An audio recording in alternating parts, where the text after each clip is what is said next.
aí, galera, beleza? Como é que vocês estão? Meus amigos, o vídeo de hoje está dividido aqui em 4 partes. Eu já posso adiantar para vocês que o tempo do Lula está acabando. E com base em que eu estou falando isso? Bom, no início da madrugada de hoje, ocorreu um fato de grande relevância, que era um dos requisitos para o governo brasileiro tomar uma posição. E, obviamente, a gente já vai falar sobre isso no primeiro tema, trazer mais algumas coisas sobre a eleição venezuelana, falar sobre a ligação do Lula e o Biden, e aí a gente vai começar a se aprofundar no que está acontecendo no Brasil. E está acontecendo algumas coisas bem interessantes. Além das brigas dentro da esquerda, que já começamos a falar um pouco ontem, algumas divergências, a imprensa parece que encontrou a situação perfeita para se livrar do Lula. E eu não tô falando isso para aumentar, nem para empolgar ninguém, mas olhando assim de forma bem criteriosa, com muito pé no chão, tá saindo algumas notas que elas não param em pé. Quando você olha, você vê assim de forma clara, a imprensa não quer mais o Lula como presidente, pelo menos não em 2026. E aí, nesse segundo tema, a gente vai começar a falar sobre isso, ver algumas movimentações nas redes sociais, o pessoal andou falando em relação à nota, lembrar uma coisinha que a Folha disse e parece que a Folha se esqueceu, para depois falarmos de uma série de notas que foram publicadas ontem com a mesma linha de pensamento, a mesma narrativa por diversos veículos do consórcio. Isso é o consórcio. E aí eles citam até um grupo internacional que classifica democracias, que quando eu vi isso eu falei, nossa, vindo de quem veio? Nossa Senhora! Isso tudo vai levar ao último tema, os donos do Brasil. Os donos do Brasil decretaram que o governo Lula acabou. Inclusive, esse é o nome de uma matéria que saiu. O governo Lula acabou, ponto. Vamos falar sobre isso, mais algumas coisinhas. E depois dessa longa introdução, passou de 2 minutos, vejam só. Ontem, o Maduro resolveu copiar o Lula, a Venezuela está abrasileirando. E como vocês podem ver, alvo de protestos, Maduro pede urgência em projeto de lei que criminaliza crimes de ódio em redes sociais. No Brasil, todo mundo já sabe que isso aqui é desculpa para censura na internet. Lá vai o Maduro copiando o Lula, Lula fazendo escola.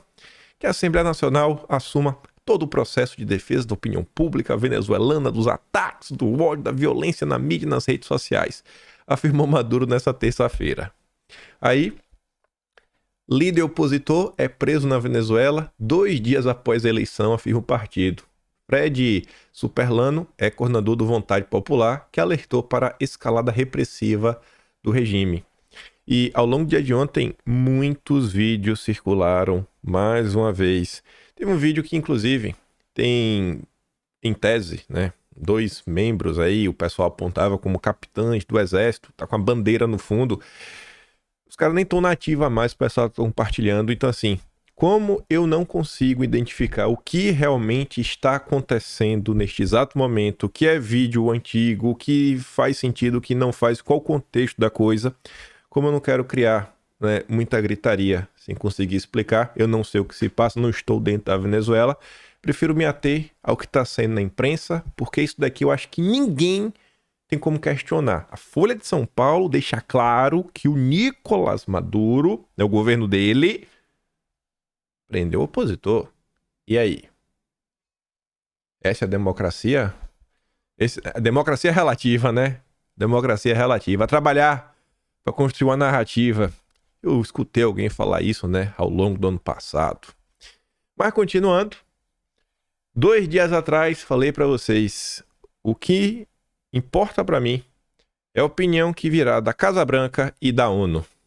Inclusive eu cobri o Jamil Chad, ele me respondeu, eu falei, ei Jamil, você aí como porta-voz da ONU, olha onde saiu, procure na imprensa brasileira, vá agora, procure na imprensa brasileira quem trouxe a opinião da ONU. Procure. Pode ser que ao longo do dia, ao longo da noite, ao longo do dia de hoje, saia alguma matéria sobre isso, mas procure quem foi o primeiro jornalista brasileiro a trazer a opinião da ONU sobre o que está acontecendo na Venezuela. Inclusive com aspas, que é quando algum representante da ONU fala diretamente com o veículo. Jamil Chad. Vocês entendem por que eu falo para vocês? O Jamil Chad é o porta-voz da ONU. Vocês entendem quando eu também falo para vocês que o jornalismo brasileiro, ele não é feito mais por mais do que 50 pessoas. São 50 pessoas que determinam o que será debatido, né, no debate público, o que será, né, colocado em discussão. Óbvio que aí o pessoal vai na internet, aí as pessoas trazem opiniões diferentes, mas quem pauta o debate fala, não, esse aqui são os temas, 50 pessoas. É só isso que você precisa saber. E aí já começa. A UEA vai ter reunião hoje, quarta-feira, pode subir o tom também, mas o governo meio que não estava dependendo do UEA. A Comissão Europeia falou, sem as atas não dá para levar a sério, Estados Unidos também. Aí tiveram países que rejeitaram por completo e já falaram, é fraude, tipo Chile, a Uruguai, a Argentina, que subiram realmente o tom, assim, nem querem saber das atas, falou, é fraude, ponto final. E aí o Lula tava daquele jeito, né? E aí, pra onde eu vou? E aqui o cerco começa a fechar um tiquinho, mas isso aqui ainda foi ontem. Esse daqui não é o caso realmente que vai ter impacto na decisão do Lula. Mas tá ali o Jamil Chad, onde denuncia a prisão de centenas na Venezuela, inclusive crianças.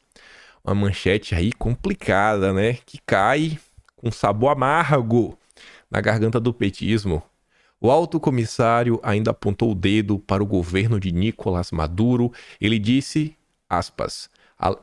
se disse, aspas, alarmado com os relatos de uso desproporcional da força pelos agentes da lei, juntamente com a violência de indivíduos com ferramentas que apoiam o governo, conhecidos como coletivos. A matéria é muito maior do que isso, mas por esse parágrafo vocês conseguem entender que o tom da nota não é muito bom para Maduro. O Jamil Chad falou com o Volcker.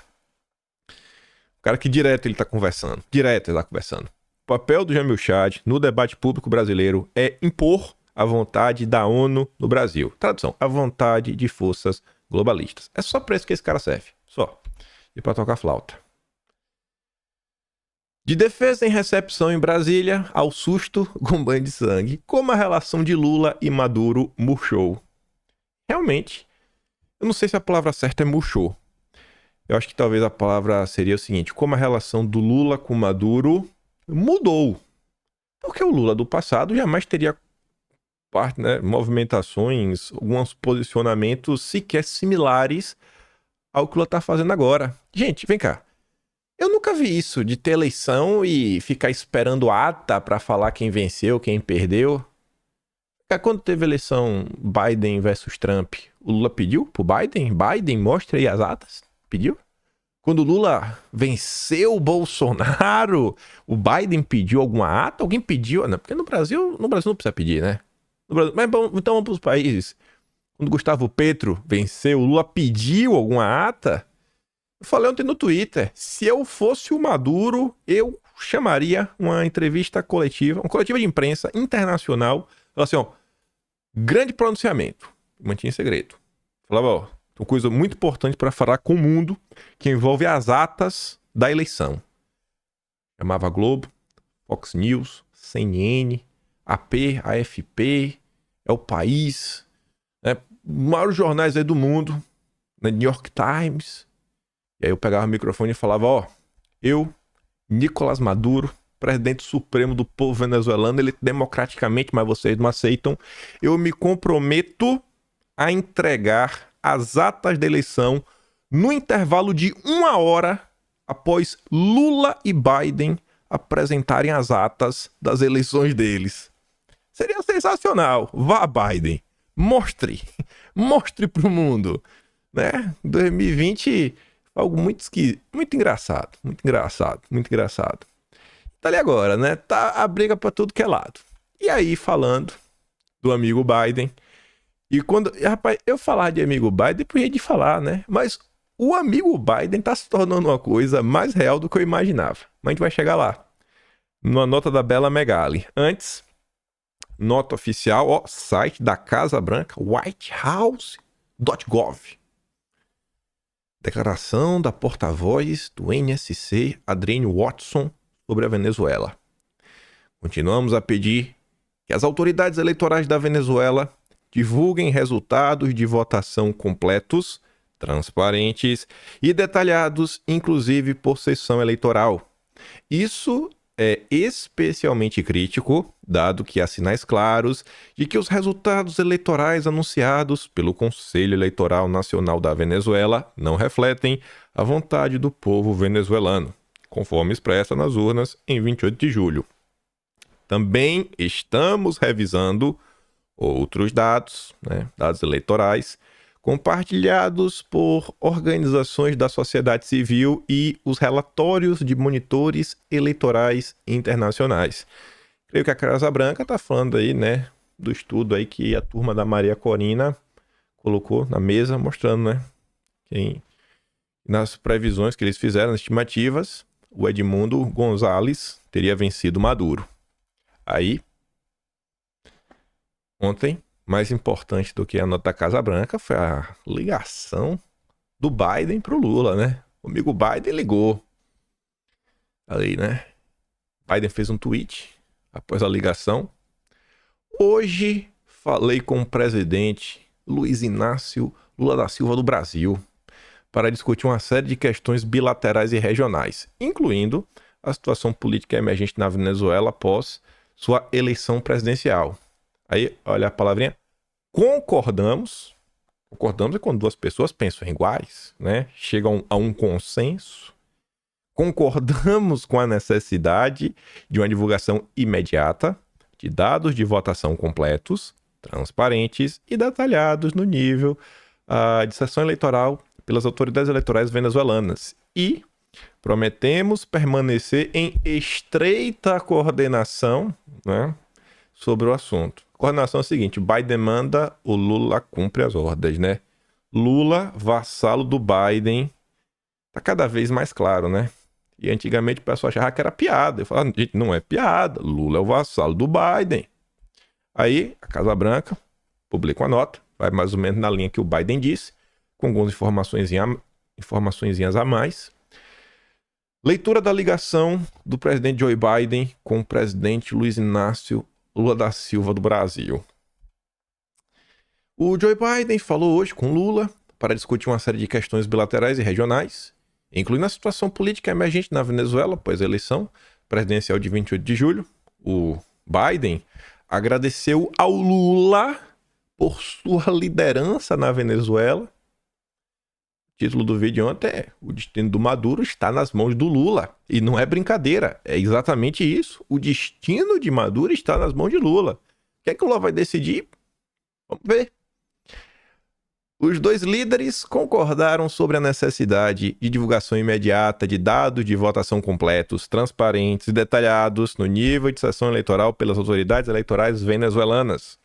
Os dois líderes compartilharam a perspectiva de que o resultado da eleição venezuelana representa um momento crítico para a democracia no hemisfério e prometeram permanecer em estreita coordenação sobre o assunto. Os presidentes também se comprometeram a aprofundar a cooperação entre nossos dois países para acelerar a transição para a energia limpa e continuar avançando a parceria pelos direitos dos trabalhadores. Lula não perde a oportunidade de impor a agenda verde no Brasil, A agenda de subdesenvolvimento, para não ir para lugar nenhum. Enfim, que eles lançaram juntos nas margens da Assembleia Geral da ONU no ano passado para capacitar os trabalhadores e combater alguns dos problemas mais significativos enfrentados pelos trabalhadores. Aí, o amigo Biden é real, gente. Não é piada. Em telefonema com Biden, Lula fala sobre amizade após deixarem a presidência. A eleição na Venezuela não foi o único tema da conversa. O brasileiro, o Lula, fez questão de dizer a Biden, Bidinho, a amizade entre nós seguirá mesmo quando nós não formos mais presidentes. Esse é o Lula, líder da esquerda anti-imperialista. Queria derrotar os estadunidenses. Aí, Lula e o amigo Biden. Quando eu falo, isso daqui até levava na piada. A piada se tornou real. Lula e o amigo Biden. O amigo Biden. Tá, que loucura, viu? Que loucura. Mas vamos lá. antes de falar do fato mesmo, fato propriamente dito, vamos ouvir aqui o cidadão, depois de falar com o Biden permitiu o óbvio, né? Falou, vai lá, Lula, pode dar entrevista. Aí o Lula foi na Globo, né? Onde mais iria ser, jogando em casa. E não aguentou e falou besteira. Peraí. Oh. Tem uma briga. Como é que vai resolver essa briga? Apresentar a ata. Se a ata tiver dúvida entre a oposição e a situação, a oposição entra com recurso. Sabe? E vai esperar na justiça tomar o processo. E aí vai ter uma decisão que a gente tem que acatar. Eu estou convencido que é um processo normal, tranquilo. O que precisa é que as pessoas que não concordam têm o direito de se expressar, têm o direito de provar que não concordam, e o governo tem o direito de provar que está certo. Não, vai lá na justiça. Vai lá. Tem algum problema, vai lá na justiça, contesta, espera o resultado. É tipo Bolsonaro, né? Vai lá, Bolsonaro. Vai na justiça, conteste. Conteste, Bolsonaro. Aí a Globo posta o vídeo do Lula e fala assim, ó. Lula sobre eleições na Venezuela. Estou convencido que é um processo normal. Aí você vê que ele começa falando sobre as atas, que é exatamente o que o Biden ordenou que ele falasse. Aí a Globo tomou essa checada. Eu gosto de ver a Globo tomando a checada, porque a Globo é um veículo de desinformação, só serve para mentir. As eleições na Venezuela não foram normais. Há fortes evidências de manipulação e não há dados das urnas. Aí colocou ali entre colchetes o número 1, citando como fonte a Reuters. Em 2 dias, centenas foram presos em protestos, 6 vieram a óbito, um líder da oposição foi sequestrado. Com citação a Deutsche Welle, a mídia alemã. Oficialmente, nem o Brasil reconhece o resultado. E aí coloca ali no site do Wikipedia que está falando sobre a nota oficial que o governo publicou, né? Mas no frigir dos ovos, beleza que o Lula falou aí, estou convencido que foi um processo normal, vai mostrar aí os dados. Mas no frigir dos ovos, até o presente momento, gente, de forma assim bem objetiva, vamos esquecer o fato que ninguém suporta o Lula. Esquecendo o fato que ninguém suporta o Lula, e isso é importante, vocês vão entender daqui a uns 20 minutos. De forma objetiva, agora são, no horário brasileiro, 7h06 do dia 31 de julho, último dia do mês de julho. E até o presente momento, Lula ainda não reconheceu a vitória de Maduro. Nem Lula, nem o governo brasileiro. De forma objetiva. A eleição foi domingo, dia 28. Aí o que eu falei para vocês no início do vídeo, antes de mostrar o fato, para não parecer que, com base no que você está falando isso? Só para relembrar, logo após a eleição, nas primeiras horas da madrugada do dia 29, o Jamil Chad publicou essa nota. Brasil vai aguardar a disponibilidade de atas para reconhecer os resultados. Olha o que o Jamil Chad falava ali em vermelho. A preocupação de Brasília é tomada diante da sensibilidade do processo. Enquanto isso, o Brasil solicitou a missão da ONU destacada na Venezuela e ao Carter Center que averiguem a acusação dos movimentos de oposição. Carter Center, vá lá, dê sua opinião. Na tarde do dia 29, o dia seguinte da eleição, a Globo publicava. E a Janaina Figueiredo foi a jornalista da Globo que falou pessoalmente, cara a cara, face to face com Celso Amorim. Eleição na Venezuela. Centro Carter, um dos poucos observadores internacionais no país, pede divulgação das atas eleitorais. Aqui estava pedindo. Eu preciso das atas. Mas estava parado, estava quieto. Em sintonia com o governo brasileiro, o Centro Carter está demandando justamente que o CNE divulgue as atas de votação para que confirmam a vitória do Maduro. Para o Brasil, a posição do Carter Center é fundamental na avaliação sobre o reconhecimento ou não. Tanto para reconhecer quanto para rejeitar e falar que foi uma fraude, Lula espera o Carter Center. A mesma Janaina Figueiredo, que está em Caracas, às 8h da noite do dia 29, uma nota sobre o Celso Amorim, Eleição na Venezuela. Maduro recebeu Amorim no Palácio Miraflores e disse que entregará atos eleitorais nos próximos dias. Aí dizia, uma das fontes consideradas mais confiáveis pela missão chefiada por Celso Amorim é o Carter Center, né, o Centro Carter. Os observadores da ONU também estão conversando com representantes do governo brasileiro. Então vocês estão vendo que o Carter é peça central para o Brasil tomar uma decisão. Pois bem, 00:08, nos 8 primeiros minutos do dia de hoje, Carter Center. Eleição presidencial da Venezuela não atingiu os padrões internacionais de integridade eleitoral e não pode ser considerado democrático. Pronto, até agora tem um posicionamento oficial do Carter Center. O Carter Center agora mudou o tom. Antes pediu, eu quero as atas. Agora tá falando, não tem. E aí, Lula? E aí, pai? Recebeu. E agora? E agora? O dia de ontem, eu acho que a oposição perdeu tempo. Eu acho que a oposição, ao longo do dia de ontem, já deveria ter cobrado a posição do Geraldo Alckmin. Devia ter cobrado. Politicamente, era importante cobrar. Emparedar o Lula ainda mais, ou ver se o Alckmin iria se queimar. O Alckmin ontem estava numa viagem do barulho. Espero ter tempo de comentar sobre isso.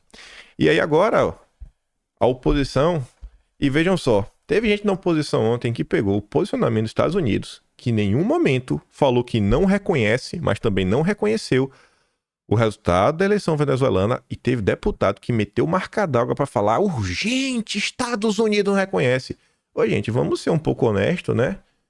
Deputados, vamos melhorar um pouquinho aí, distorcer, não tem pra que distorcer, sabe? Pra passar vergonha depois. Agora, isso daqui, deputado, vocês que gostam de uma marca d'água, pode me cortar.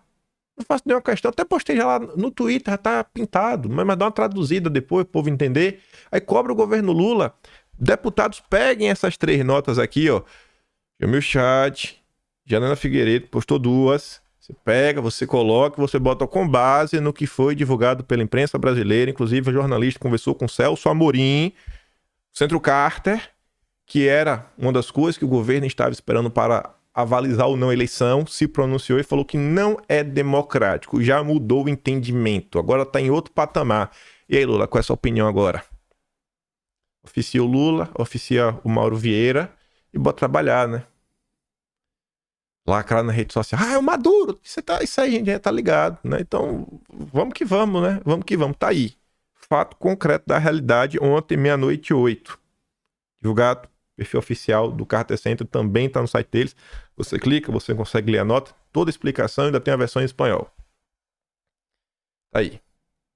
Observador Internacional Imparcial. Reconhecido pela imprensa e pelo governo Lula. Mas vamos continuar. Sem sair o posicionamento do Carter, e eu quero ver se a imprensa vai comentar sobre isso, a vida do Lula já não estava tão fácil. Vocês vão entender porque eu falei ali atrás. Gente, independente de gostar do Lula ou não, independente de, pra mim foi tudo normal. De forma clara, até o momento o governo Lula não reconheceu. Até o momento o governo Lula não reconheceu, também não negou. Só que o governo americano também não negou. Lula tá seguindo a mesma linha do governo americano. E vejam só, olha onde vamos chegar daqui a uns 20, 30 minutos. Lula e o PT apoiam ditadura de fazer inveja a Bolsonaro. A Folha conseguiu enfiar Bolsonaro na jogada. E o tom dessa nota é engraçado, porque esse tom vai se repetir ao longo do dia de ontem. Lula e Bolsonaro são iguais. Lula é tão ruim quanto Bolsonaro. Porque o que a imprensa te vendeu em 2022? Que Lula é ruim, só que Bolsonaro era muito pior. Agora não, agora são iguais. Não existe mal menor, são iguais. Isso não foi só a Folha que falou isso. Mas vamos chegar lá. É abjeta a declaração do Lula que não tem nada de grave no que ocorre na Venezuela, onde há suspeitas graves de fraude eleitoral. O Partido dos Trabalhadores qualificou a eleição como uma jornada pacífica, democrática e soberana. Há 1 ano e meio, Lula quase sofreu um golpe militar no Brasil. Agora, não há nada demais em milícia de Maduro sequestrar a luz do dia um dos líderes da oposição, Fred Superlano, no meio de Caracas, nem tirar a vida de civis em protestos ou prender sabe-se lá quantas pessoas que protestam por transparência no processo eleitoral. Lula e o PT igualam-se na outra ponta do espectro aos que acusam o bolsonarismo de ser extrema-direita no Brasil, que gostaria de ter dado um golpe, sequestrado opositores e ter sumido com pessoas contrárias ao seu regime. Falam com você para não explicar, né? O jornalista realmente acha que ia isso acontecer, né? Um golpe, sumir com pessoas, né? É a cara de Bolsonaro fazer isso. Meu Deus. Lula e seu partido chegaram neste momento ao ponto mais baixo de sua trajetória. Vergonha, Lula. Agora? Mas Lula apoiou Maduro desde sempre. Desde sempre tem fraude. A eleição anterior na Venezuela foi menos fraudulenta do que essa eleição de agora? O sofrimento do povo venezuelano lá atrás foi menor do que o sofrimento que eles estão tendo agora? Por que agora é o ponto mais baixo? Quantidade absurda que o Lula já falou só esse ano, no final do ano passado, inclusive sobre questões lá no Oriente.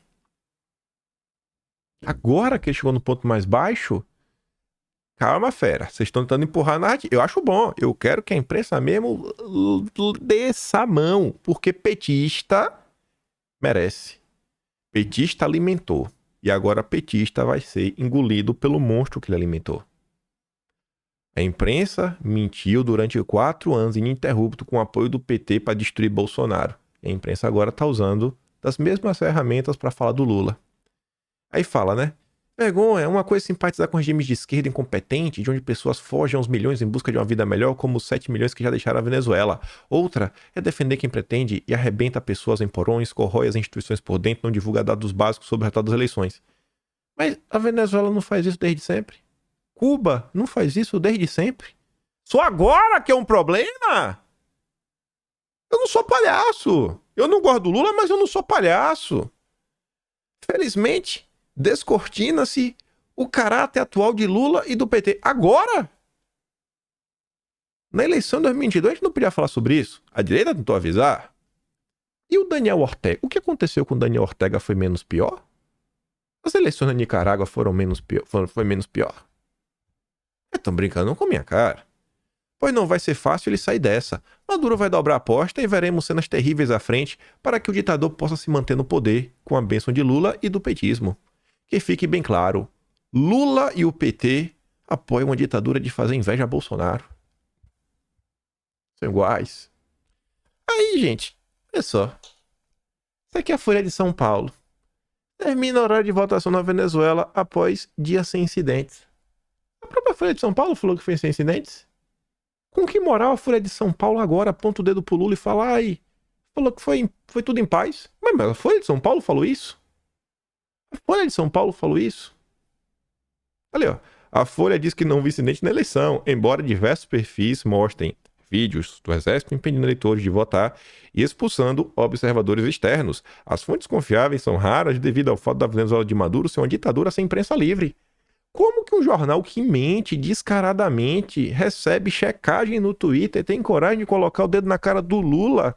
2 erros não fazem um acerto.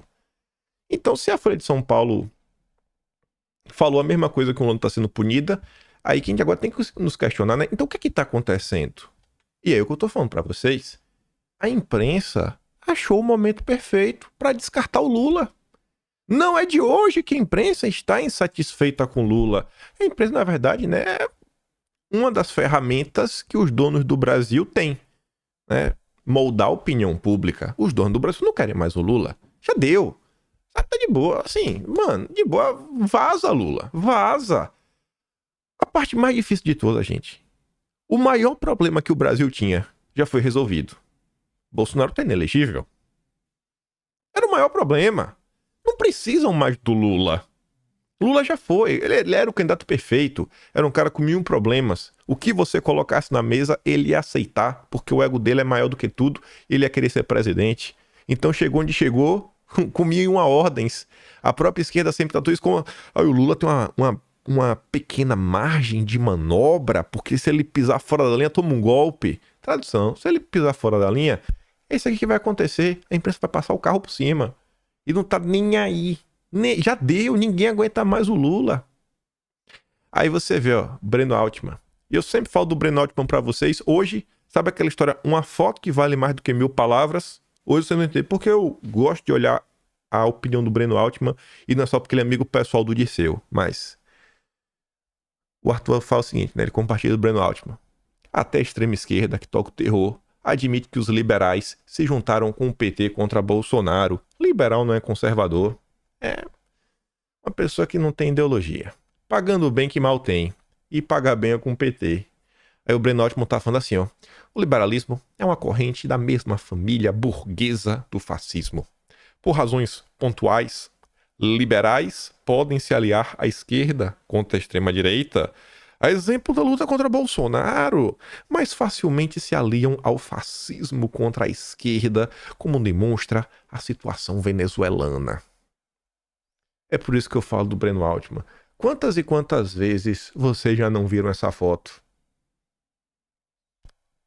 O núcleo duro do Foro de São Paulo, muito comentado na época. Essa foto aqui, originalmente foi publicada no Opera Mundi, que é o veículo de imprensa fundado pelo Breno Altman. Olha quem tá na foto. A começar daqui de baixo. Wagner Freitas, presidente da CUT. Lula. Daniel Ortega, né? Nicarágua, mas não podia falar que era amigo do Lula na eleição de 2022. Dilma. Raul Castro. Madurinho. Evo Morales. Aí aqui atrás tá Guilherme Long, chanceler do Equador. Olha quem tá aqui. Guilherme Boulos. E o Boulos até o momento não foi nada na Venezuela, viu? Boulos é o único candidato à prefeitura de São Paulo que não falou nada. Então não me venha falar que todos os candidatos são iguais, né? O Boulos é o pior de todos. Do lado do Boulos, Fernando Moraes. Quem é Fernando Moraes? Biógrafo do Lula. Conseguiu mais de 800 documentos recentemente da CIA, que a CIA monitorou o Lula ao longo dos anos. Eu queria que ele divulgasse todos na íntegra. Vamos ver o que a CIA tem para falar do Lula? Desde quando ele trabalha a serviço, né, do amigo Biden. Aí tá aqui a Mônica, como é o nome dela? Cadê? Mônica Valente, que era secretária do PT no Foro de São Paulo. Aí aqui em cima você tem... Quem é esse rapaz? Raul Guilherme Castro, que é neto Raul Castro. David Não, esse aqui. Não. Guilherme Castro, esse aqui. Ó. O David Choquenhuanca, que é o chanceler da Bolívia. Olímpio Cruz Neto. João Pedro Stelli, do MST. E aqui, Breno Altman. Então, assim, o Breno Altman não é um qualquer. É esse cara aqui, ó. Tá nessa linda foto. O núcleo duro. Aí aqui tá o Canel, que agora é presidente de Cuba. E mais uma galera aí. Miguel Dias-Canel. Esse é o núcleo duro do PT. E onde é que essa galera tá hoje? Dilma tá no banco dos BRICS, Ortega segue presidente, Maduro presidente, Evo Morales brigou com Luiz Arce, mas tenta comandar a Bolívia, não aconteceu nada com ele. Lula é presidente, Guilherme Boulos quer ser prefeito de São Paulo, deputado, Fernando Moraes trazendo biografia de Lula, Mancavani tá surfando, João Pedro Stelli tá aí, né, reclamando por terra até hoje, e tá aí o Breno Altman gritando, os liberais nos traíram. A verdade é que aquela frente ampla em 2022 não serviu para nada. Ganhamos as eleições, mas não levamos. Tomamos ajuste fiscal e juros altos na cabeça. Aliados vão apoiar rivais nas municipais e não temos soberania nem para reconhecer um resultado eleitoral no país vizinho. Esse tweet aqui tem que ser compreendido. Eu comentei com vocês ontem, falei, gente, o Lula era o candidato perfeito. Na economia, quem manda é a Faria Lima. Relações internacionais é o Biden, é o Soros, é a ONU, é a agenda globalista. Quando você olha a nível eleitoral, o Lula até isso tá entregando tudo pro Centrão. É só o cargo e o passeio de jatinho com a Janja. É só o cargo e o passeio de jatinho. Só tem isso. Só tem isso. O Lula dá umas gritaria aí, vez ou outra, e deixa. Não, vai lá, Lula, faz o que tu quer, etc. Eu acho que tirando o Cristiano Zanin, o Lula não fez nada mais além disso. Só fez cumprir ordem. Acho que o Zanin foi por vontade própria. Tirando isso. Porque até o... Lembrem que a indicação do outro tinha vários nomes na mesa. E o segundo indicado, ele tinha 2 padrinhos aí. Rapaz, os homens é brabo. Os padrinhos, brabo. Brabos. Os meus padrinhos do PGR, brabos. E aí você tem que olhar o seguinte. Não é se você acha que ajuste fiscal é importante. Não é se você acha que os juros são compatíveis com a taxa Selic. Não é se você acha que é um absurdo o Maduro continuar presidente. É o que a esquerda defende. A esquerda elegeu um presidente para não ter essa história de ajuste fiscal. A esquerda elegeu um presidente para reduzir os juros. A esquerda elegeu um presidente para chancelar o Maduro. Foi traída. Aí o Tiago Barbosa é passapanista, é jornalista do Brasil 247. Ele está relatando as pessoas de esquerda, tipo a Bia, que viram que estão se vendo traídas pelo Lula.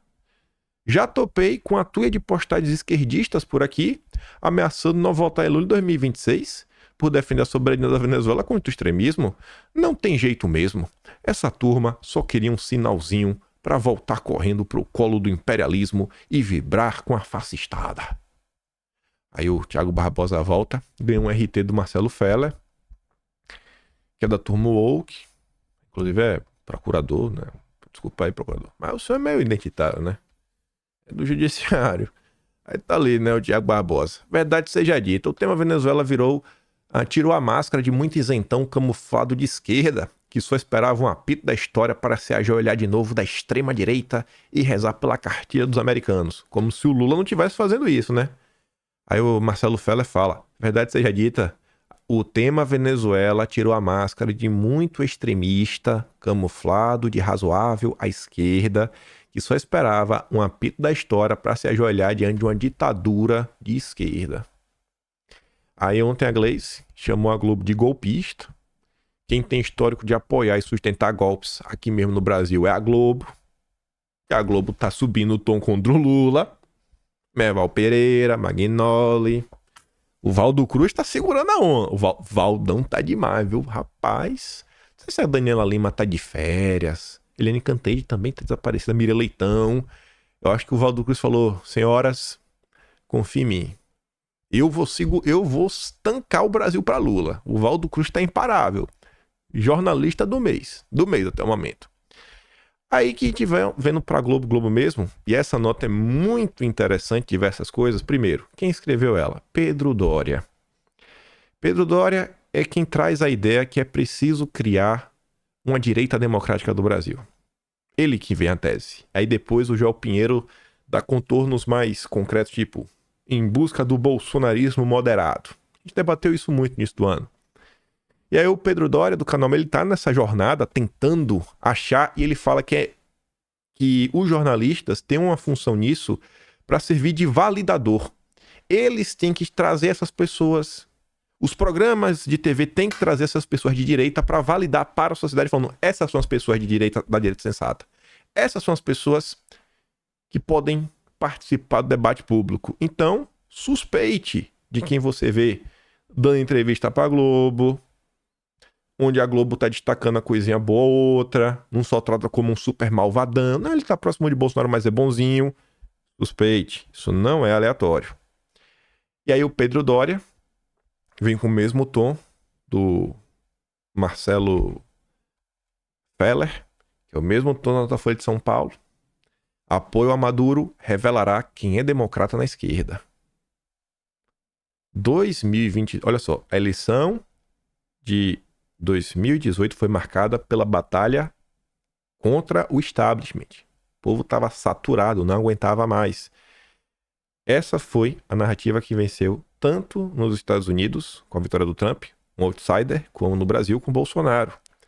A eleição de 2022 e a de 2020 nos Estados Unidos foi uma eleição em defesa da democracia. Biden representando a democracia e o Lula representando a democracia. E agora o Pelé tá falando, agora a gente vai ver quem é democrata. Lula e o PT podem perder o selinho de democratas. E não estarem mais aptos agora a disputar. O bolsonarismo separou na direita brasileira quem tinha convicções democráticas de quem não tinha. Não é uma afirmação justa para fazer a respeito de todos os brasileiros que votaram em Bolsonaro em 2022? A maioria das pessoas não pensa muito sobre política, no máximo lida como se fosse um esporte com torcida. Não é o caso de todo mundo que pensa política diariamente e compreende o processo democrático. Vocês, né? Bolsonaro deixou claro no governo que não era democrata. Quem entendeu isso e seguiu, pois é. Porque ele deixou, o que ele fez, né? Essa eleição na Venezuela terá um efeito similar na esquerda, separará os que têm convicções democráticas dos que não têm. Vamos ser claros. Houve fraude. Para ser mais claro, há um golpe de Estado em curso na Venezuela, um autogolpe do Maduro.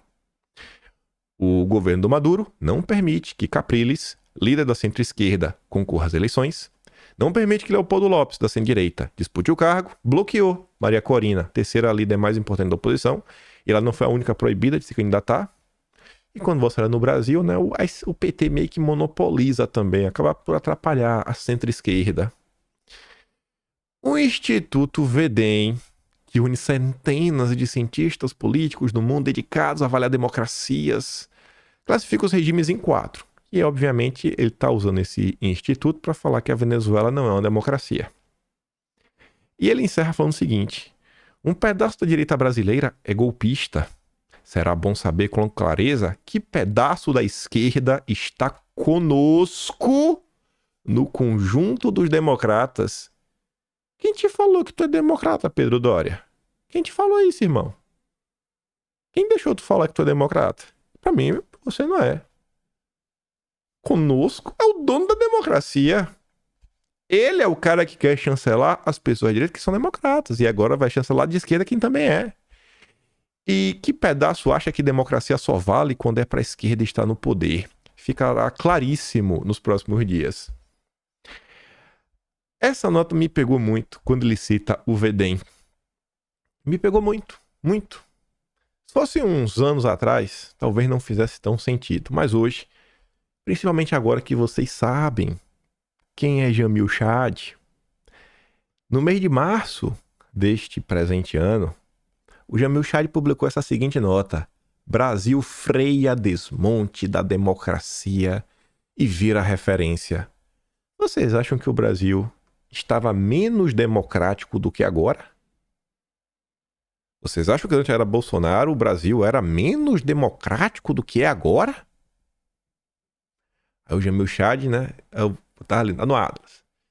Pelo título da coluna, muitos já sabiam o que viria pela frente na tentativa de consolidar a narrativa de que a direita brasileira representava uma ameaça. Mas será que essa perspectiva seria verídica? A esse respeito, o UOL relatou que o Brasil conseguiu frear o desmonte da democracia, impedir que o processo de autocratização se concretizasse e passou a ser uma referência sobre como usar a eleição para promover uma reviravolta. E se você parar para analisar, o que foi feito no Brasil depois foi aplicado em Portugal e agora na França, né? Realmente, o Brasil deu aulas para a Europa. Una os liberais com a esquerda.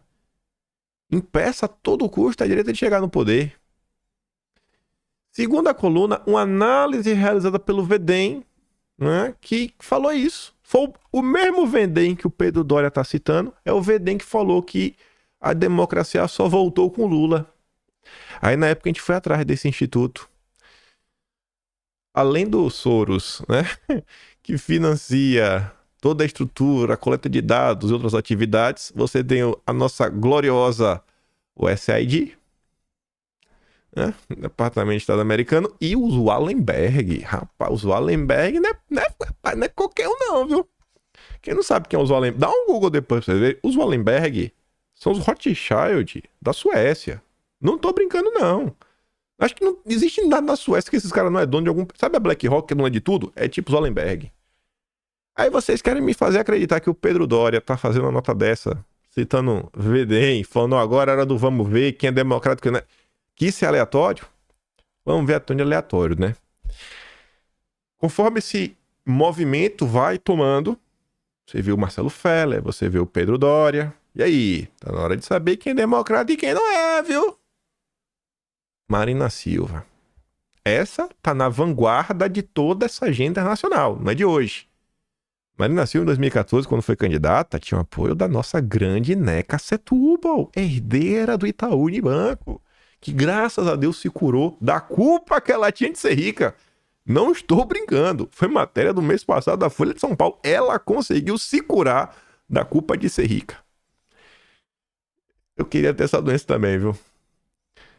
Venezuela de Maduro não é democracia, diz Marina Silva.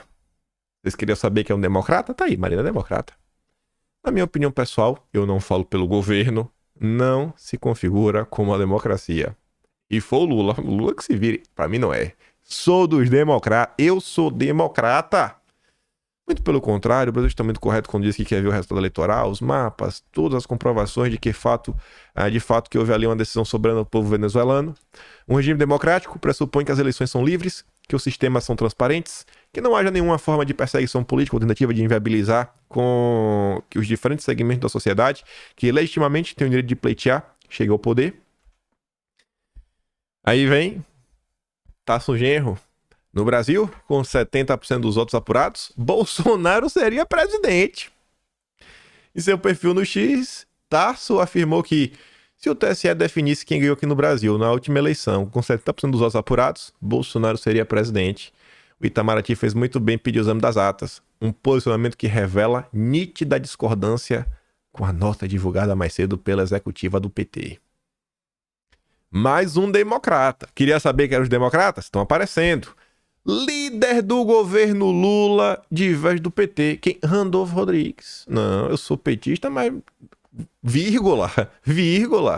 Uma eleição em que os resultados não são passíveis de certificação e onde observadores internacionais foram vetados é uma eleição sem idoneidade. E o engraçado é que a imprensa está tratando Lula como um antidemocrata e até o momento o Lula também não reconheceu, né? Isso que é engraçado. A imprensa tá batendo no Lula sem dó nem piedade, mesmo o Lula não reconhecendo Maduro. Gente, isso é muito curioso. É muito curioso. Nota que reconhece reeleição de Maduro gera desconforto em ala moderada do PT. Pronto. Agora existe uma ala moderada no PT. Ala moderada. É só radical. Ela dos maluquinhos. A avaliação dos petistas moderados é que o comunicado foi desnecessário e precipitado. Aí eu me pergunto, que ala moderada é essa, né? Cúpula do PT aprovou posicionamento sobre eleições por unanimidade. Então, a ala moderada são pessoas que não estão sentadas na cúpula, né? É os orelha seca do partido, é os peões. Porque a cúpula aprovou por unanimidade. E aí, Lula? Qual vai ser? PT joga casca de banana para governo sob Maduro e não será a última, pois Lula aceita. Essa nota é muito interessante porque fala assim, ó, o PT sempre foi um partido vertical, hierárquico e por trás de tudo está Lula. É ele quem manda e decide a função de cada um na legenda e no governo. Então não tente dissociar a nota do PT, do Lula, porque é uma coisa só. Por mais que o Lula esteja parado, ele está apoiando. Gente, se a gente tivesse em março de 2023, a imprensa brasileira ia estar soltando nós falando o seguinte, olha, a gente tem que saber diferenciar o Lula dos radicais do partido dele. O Lula é um democrata. O Lula é um democrata. Agora não. Ninguém mais tem paciência com o Lula. Eu tô achando ótimo. Atualizada a definição de extrema esquerda, apoiador de Maduro. E isso inclui o PT e o MST. Um termo que não existia na imprensa nos últimos 60 anos. Talvez mais. Agora existe extrema esquerda? De uns poucos anos pra cá, o termo extremo tornou-se bastante vulgar quando associado a algum grupo político relacionado ao autoritarismo, à intolerância, à xenofobia, racismo, enfim, todo o mal. Com alguma dose de razão e bastante gotas de fel, políticos ao redor do mundo como Bolsonaro, Milley, Trump, Netanyahu, Le Pen, Orbán receberam tal rótulo. Em resumo, seriam bastante vis e uma ameaça não só aos seus países, mas até mesmo à humanidade. Mesmo detentores de milhões de eleitores e seguidores, tornou-se crime moral normalizá-los. E onde estaria a extrema esquerda? Tinha desaparecido. Do lado do campo ideológico, fora da direita, todo mundo era defensor da democracia, das instituições, da santez, da paz. Tentaram nos passar essa lorota de que extremismo era coisa de direita unicamente. No entanto, a crise envolvendo as eleições venezuelanas coloca as coisas no lugar. Apoiar neste momento o ditador socialista, portanto esquerdista, Maduro, após tantas evidências acumuladas de fraudes no pleito, também é uma atitude extrema. A partir do momento em que o PT, quase na calada da noite de segunda-feira, com dissidência, solta uma nota considerando o processo venezuelano democrático e soberano e considerando Maduro reeleito, está na extrema esquerda. E o que ele colocou em vermelho foi até um tweet que eu fiz. A presidente do partido, com sua presença tão contumaz nas redes, ainda ficou quase 24 horas em silêncio antes de mandar publicar a nota cínica e infame.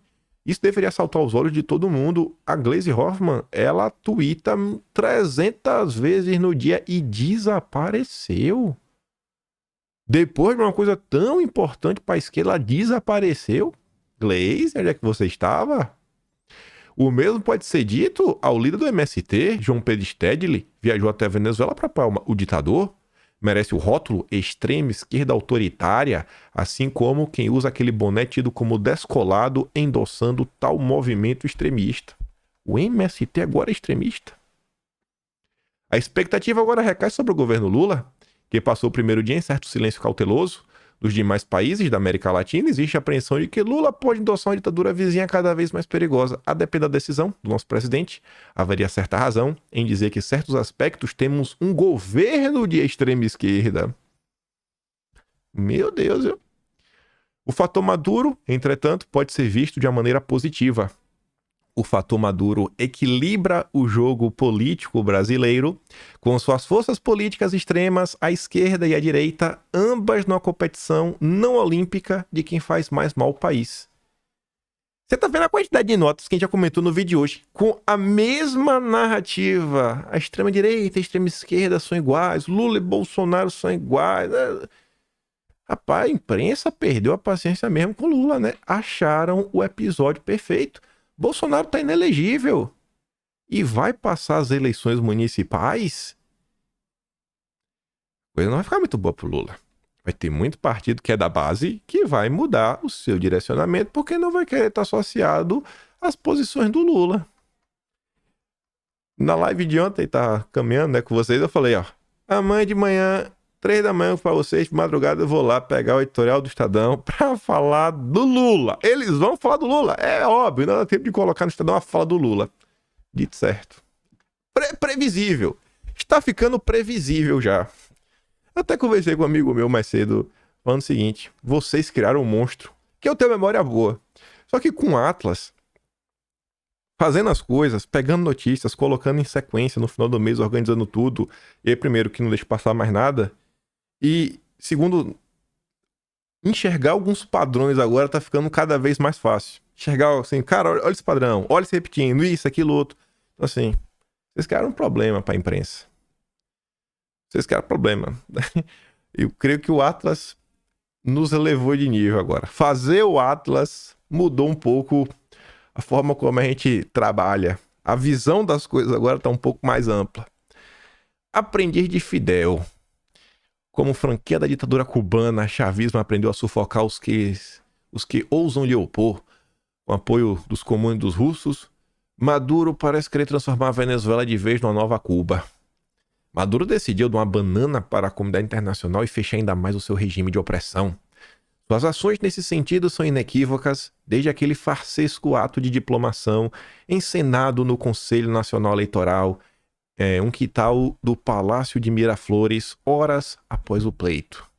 Aí o texto vai falando que a Venezuela está cada vez mais próxima dos russos, da comunada, e que vai ser tipo como foi Cuba. O que era Cuba para a União Soviética, agora é a Venezuela para esses países. E aí nos seus finalmente, para chegar aos 2 últimos parágrafos, no caso do Brasil em particular, Maduro tem sido especialmente agressivo, tanto do ponto de vista retórico como militar. Recorde-se que há poucos dias o ditador recomendou que o Lula tomasse um chá de camomila. O Lula falou que estava assustado com a fala do Maduro. Bem da verdade, Maduro sabe muito bem com quem está lidando ao se portar com esse misto de petulância e desdém pelo governo brasileiro.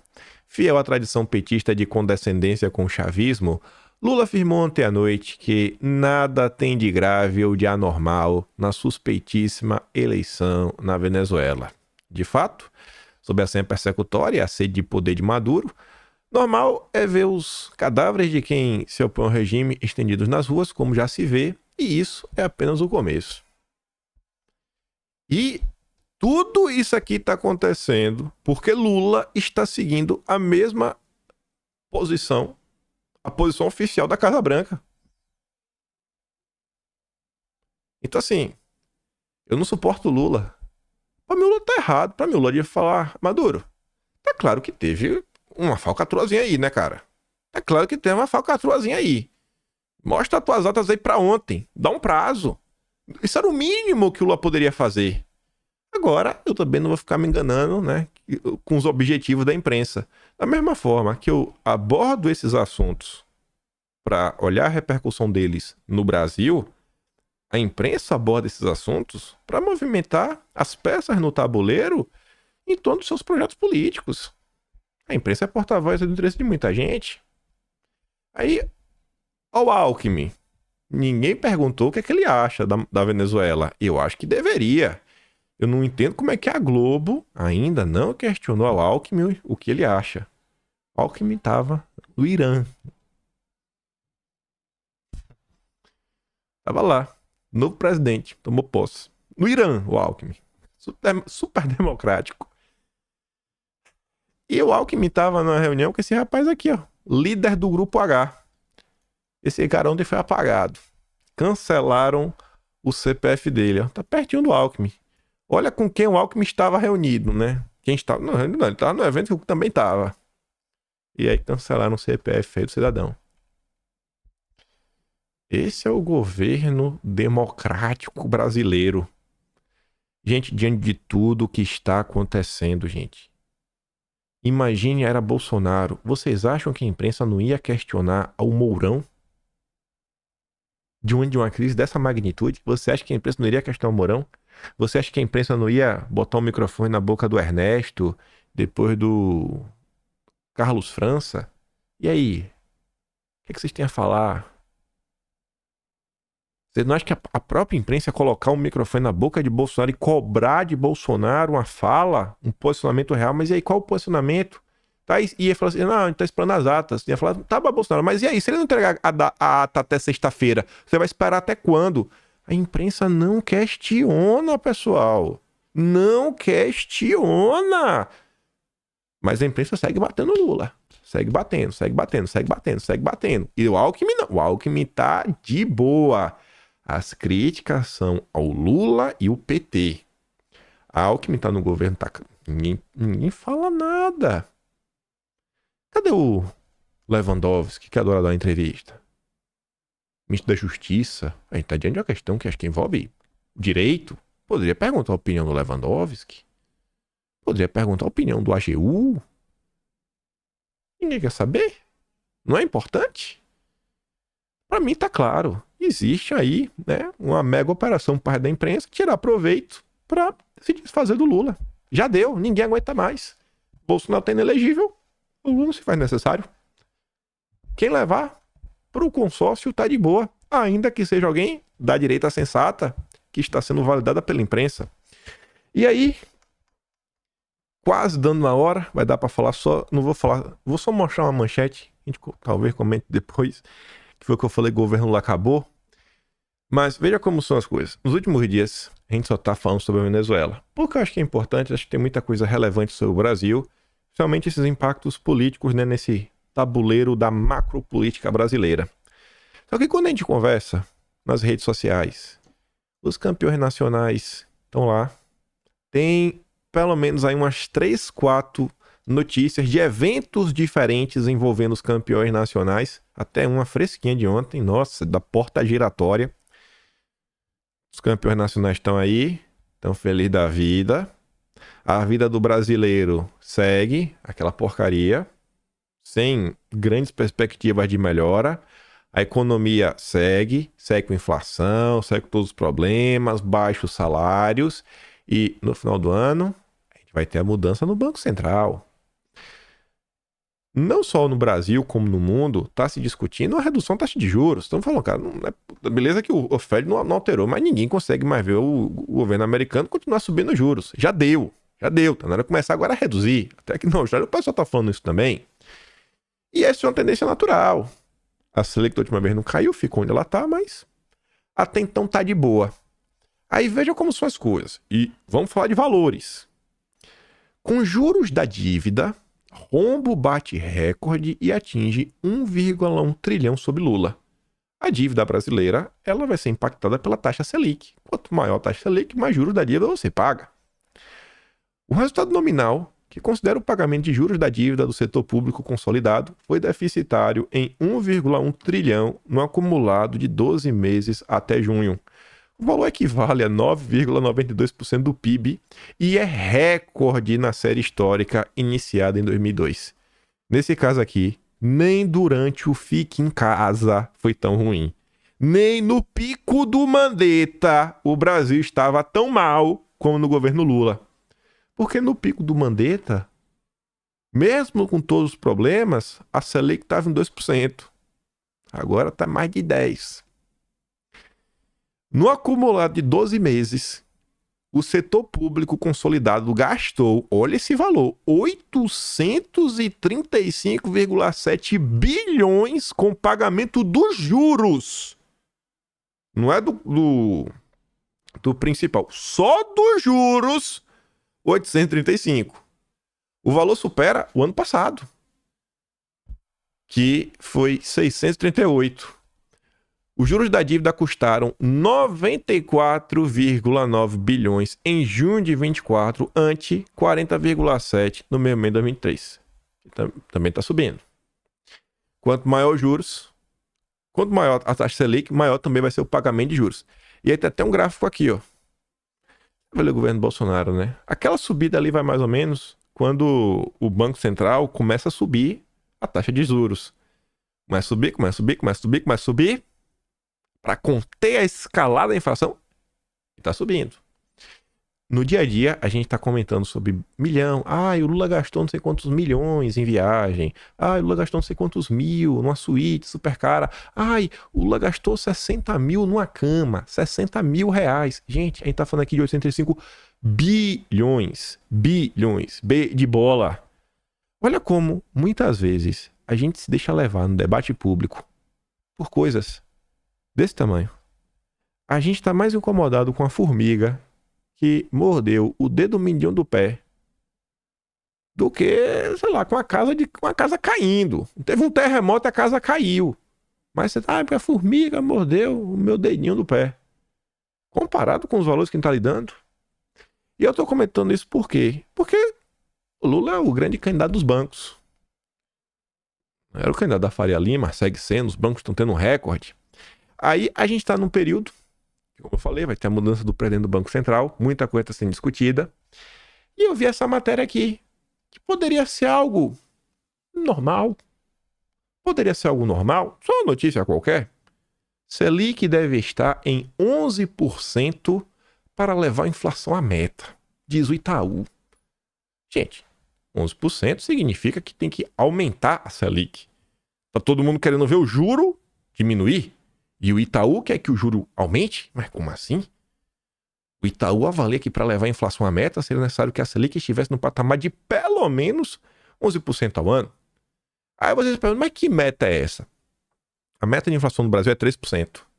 E a meta ela tem uma margem. Até 4,5%. Tá mais ou menos 4,45%. Se passar de 4,5, aí em tese tem que aumentar os juros, porque um dos grandes pontos que ficou calcificado como é um dogma inquestionável. Se você questionar, o Pedro Malan vai em sua casa, lhe botar num carro que o Gustavo Franco vai dirigir até o escritório do Armínio Fraga para você ter uma conversa com Pércio Arida e Aldemar Baixa. Para você aprender a nunca mais questionar a taxa Selic e como é que ela é calculada. São as mesmas pessoas sempre. Aí a tese é o seguinte, né? Quando a inflação começa a subir, você tem que aumentar. É o dogma. Você tem que aumentar a taxa de juros, porque com o juro lá em cima, você vai desestimular o consumo, etc. Tudo mais. O povo vai comprar menos, a inflação não vai subir. Você vai controlar a inflação. E como o Brasil teve um período há 30 anos atrás de hiperinflação, que não foi algo aleatório, foi algo causado também pela desestabilização causada pelo Paul Volcker, que subiu os juros para 20% no Fed, né? Banco americano, o Fed agora está em 5 e pouco, não tem nada a ver com o que aconteceu lá atrás, mas não, o Brasil pode ter inflação, aí é dogma, você não pode questionar. E juro alto assim, quem ganha é banqueiro. Vocês estão vendo ali quanto é que o banqueiro está ganhando. Aí você fala, não, que podia ser só nota normal, né? Nota, matéria na imprensa, na Veja, falando de juros. Aí, olha isso daqui. A mesma informação também saiu no Estadão. Só que enquanto a Veja saiu como uma nota qualquer, uma informação, uma matéria, o Estadão traz duas palavras extremamente reveladoras. Conteúdo patrocinado. Quem contrata a banda escolhe a música por personalité. Itaú Personalité. No Brasil, o destaque da semana foi a divulgação do IPCA, que ficou em 0,30, acumulando nota de 4,45 nos últimos 12 meses.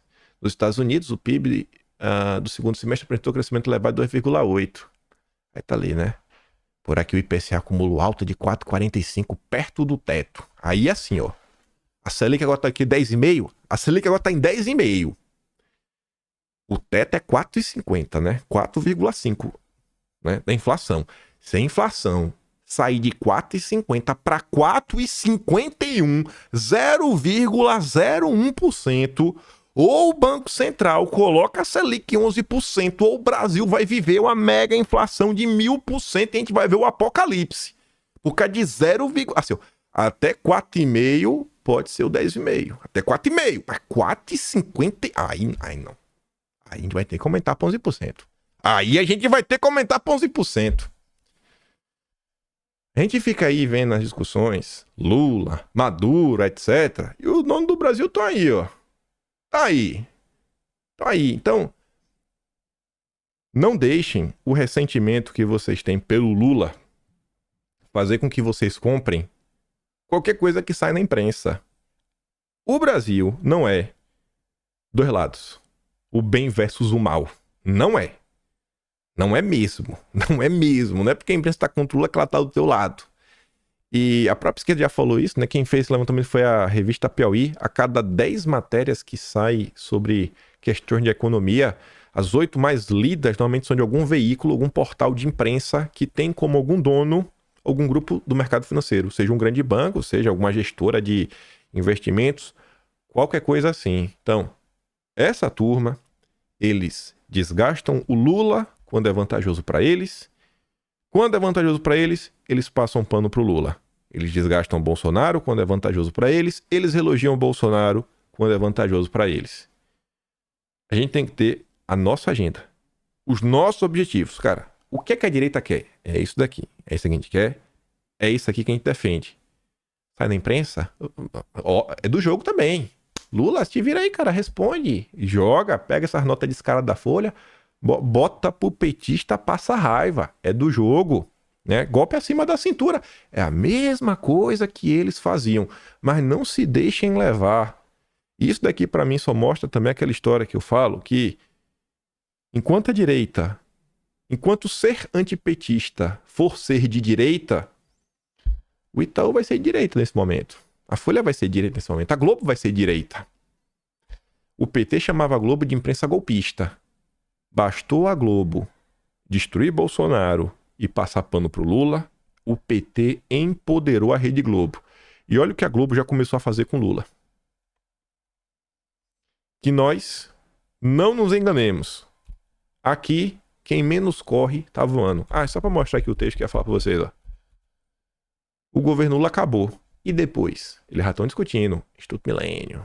Já estão discutindo o depois. Quem sabe a gente comenta isso amanhã. Mas, ó, tô de olho, viu? Tô de olho. O Brasil não é binário. Não é só 2 blocos, não é só 2 grupos. Observe, entenda o que tá acontecendo, né? Deixa o Lula se desgastar. Eu não vou defender ele em nada. Por mim, ele que se vire. Agora eu também não vou cair nessa ladainha que eu tô vendo. O Lula até o momento tá ali, seguindo o que o Biden tá falando. E tá apanhando. O PT tá apanhando. É democrata. Agora vamos ver. A imprensa tá cobrando. E eu acho lindo. E eu acho que a direita devia, inclusive, devia ajudar a cobrar o Alckmin, começar a jogar todo mundo na vala comum e falar aí. E aí, o que é que você acha disso? O que é que você acha disso? O que é que você acha disso aqui também? E começar a chamar todo mundo. Tinha que pegar o Renan Filho não, aquele Valdez Góes. Aí você vai chamar o Valdez Góes pra falar sobre o quê? Porque o Valdez Góes é desenvolvimento regional. Tem obra na Amazônia. Tem obra, pega o Ministério também, o Renan Filho, não transportes. Infraestrutura é quem do governo Lula? Nem lembro quem é. Mas pegar esse cara e perguntar, porque é o seguinte, tiver um problema na Venezuela e causar um problema na defesa, perguntar pro Múcio. Ô Múcio, o que você acha da Venezuela? Porque se tiver um conflito lá na Venezuela, pode ter impacto no Brasil. Então, a gente vai ter que depois chamar nossas forças para não defender. Então, desde já, a gente tem que saber qual a opinião do Múcio. Tem que começar a causar o desgaste pro governo. Começar a apertar. Eu quero ver a turma realmente apertar e botar pro Lula se explicar. Bora, Lula, se explica aí. Quanto mais ele se explica, pior fica. Pior fica. E é isso. Por hoje eu fico por aqui. Se gosta do meu trabalhinho, pode estar no canal. Tem um Doni Valeu. Tem um Pedro na descrição. E tem um Atlas Brasileiro. Que na boa, né? Na boa, sem ser muito arrogante, é o maior trabalho histórico já feito. Não tem nada tão completo. Tá organizando a história do governo Lula desde janeiro até agora. 2023 pra cá, tem nada que registra a história brasileira de forma tão completa, a história política do Brasil, como Atlas. Tá aí. Quase todo dia a gente recorre a ele pra lembrar de alguma coisa que aconteceu que tem a ver com o que tá acontecendo agora. Compartilhe o vídeo. Volta amanhã. Aquele grande beijo, abraço, tamo juntos. Valeu, meus amigos. Fui!